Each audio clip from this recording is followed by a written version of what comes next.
Aftermath. I think a lot about how my accident has affected the lives of the people around me. When something like this happens, you're not the only one who feels pain and suffering. You're not the only one who is left with a scar. Alana is normally a kind of quiet girl, and I know she tends to keep a lot inside. I know that she's had a hard time with this. There were nights she was so haunted by what happened that she was too scared to sleep alone in her room.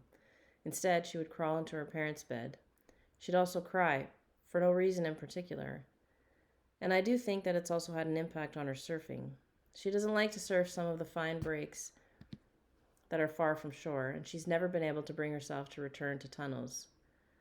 We talk about it on off and both feel the same way. Even though I am the one who was actually attacked, Alana never even saw the shark, but being so close to a terrible accident can have the same effect as being the victim. She knows that it could have just as easily been her.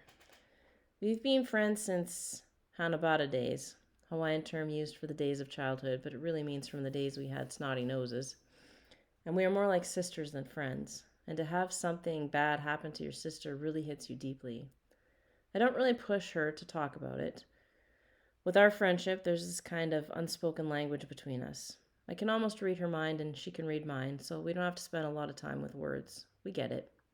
We understand what the other is feeling without asking. What's up? Alana's dad, Holt, also has a lot to deal with. He's constantly asking himself, what if the ambulance hadn't come in time? What if I had made the decision earlier that morning that the waves were too small to bother with and we'd all gone home? What if the bite had been more severe? Alana, her family, and I have all had counseling to help us deal with the stress. That counseling seemed to help a lot.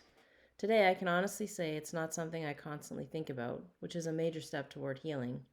Of course, every once in a while, I see myself in the mirror and it hits me. Whoa, you have only one arm, girl. And every so often I see pictures of myself with both arms and I feel a twinge of sadness. But I'm working, we all are, to get over it. To deal with the new challenges. Past is past, on to bigger and better. The new me. The changes I've undergone have been both physical and emotional. First of all, I don't wear shoes much anymore. You try tying your laces with one hand. I either go barefoot or wear my rubber slippers. I have a prosthetic arm, but honestly, I never wear it. It just hangs by the window in my room. I tried it, but it was too unnatural and restricting with all the straps and the clothing that must go over it, especially for someone like me who spends 90% of her day in a bathing suit. So I just kind of run around with my one arm. I call what's left of the other Stumpy. I have an agent, Roy, in Beverly Hills trying to find deals for me. He wants to help get my story out all over the place, to use it to inspire people.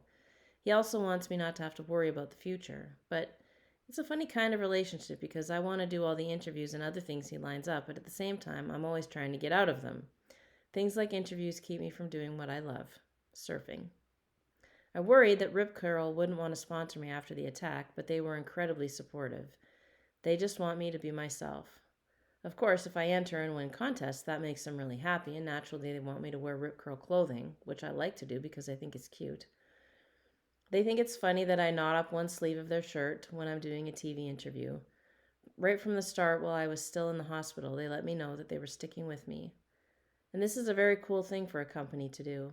Now, besides winning contests, they see me as an ambassador of goodwill and the surfing culture. If I ever stop entering contests, I'm sure I will still be sponsored to surf, and that I will be in ads featuring their clothing. And here's the coolest thing.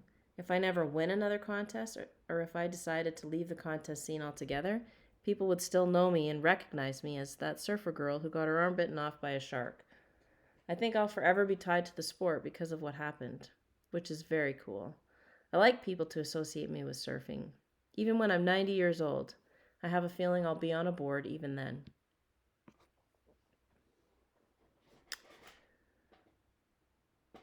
Me, in the movies? Roy promised me there would be some really big things coming up for me, but a movie of my life? I can't really imagine it. Who will play me? But I'm looking forward to the surfing scenes, which I will do, and I have faith that it will be a true movie and convey my faith. I guess I've even had a little taste of the Hollywood scene already. I've been on the red carpet at the ESPY and the Teen Choice Awards.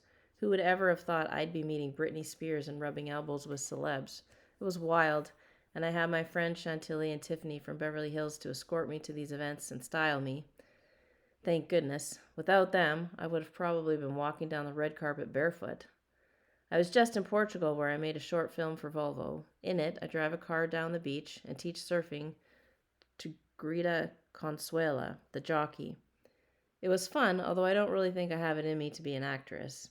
It took way too long, almost a whole day, to shoot just one little 3-minute commercial. Actors must have a lot of patience. I'll be back in New York City in the winter after an event at the Waldorf Astoria Hotel. I'll be receiving an honor from the Women's Sports Federation. I'm very determined to do a lot of cool surfing before that award to prove I deserve it. All of this glamorous stuff is great, but my biggest excitement is getting to work with the World Vision Foundation, which is a Christian humanitarian organization that helps poor children in about 100 countries around the world. I'm excited to work with World Vision because through them I can use my voice to help children living in poverty with disabilities get the care and support they need. Many children around the world have to fend for themselves if they have disabilities or health problems. World Vision has a program called Put Hope in Motion that lets me use my surfing to raise awareness and funds to help these kids.